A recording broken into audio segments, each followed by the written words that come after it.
నిన్న గ్రూప్ 1 విషయంలో హైకోర్టు ఇచ్చినటువంటి తీర్పుతోనే అంతిమ విజయం ఎప్పుడైనా ధర్మాంది అని మరొకసారి రుజువైంది. హైకోర్టు ఇచ్చినటువంటి ఒక తీర్పు ఈ రాష్ట్ర ప్రభుత్వానికి, టీజీపీఎస్సీకి ఒక చెంపపెట్టు లాంటిది.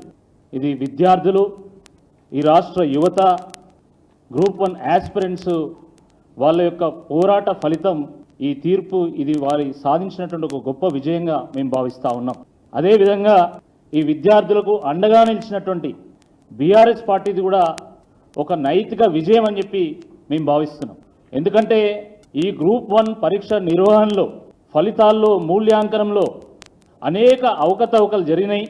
ఇదంతా గందరగోళంగా ఉన్నది, ఏదో గోల్మాల్ జరిగిందని చెప్పి బీఆర్ఎస్ పార్టీ పక్షాన మేము మొదటి రోజు నుండి వాదిస్తూ వచ్చినాం. అయితే ఒక బాధ్యతాయుతమైనటువంటి ఒక రాజకీయ పక్షంగా, ఒక ప్రతిపక్ష పార్టీగా ప్రజల పక్షాన ప్రభుత్వానికి ప్రశ్నలు వేస్తే వాటికి సమాధానాలు చెప్పాల్సింది పోయి టీజీపీఎస్సీ లేదా రాష్ట్ర ప్రభుత్వం మా పరువు పోయింది, మా ఇజ్జత్ పోయింది కాబట్టి మేము మీ మీద ఇజ్జత్ దావా కేసు వేస్తాం, నువ్వు మాట్లాడొద్దు, నువ్వు పోస్ట్ పెట్టొద్దు, నువ్వు 7 రోజుల్లో రిప్లై చేయాలి, నువ్వు ఒకవేళ వైలేట్ చేస్తే నీ మీద క్రిమినల్ కేసు పెడతాం, నీ మీద సివిల్ కేసు పెడతామని చెప్పి బ్లాక్మెయిల్ చేసి బెదిరించినటువంటి ఒక పరిస్థితిని మనం చూసాం. ఆ రోజు టీజీపీఎస్సీ మాకు నోటీస్ ఇస్తే నిన్న హైకోర్టు టీజీపీఎస్సీకి, రాష్ట్ర ప్రభుత్వానికి నోటీస్ ఇచ్చింది.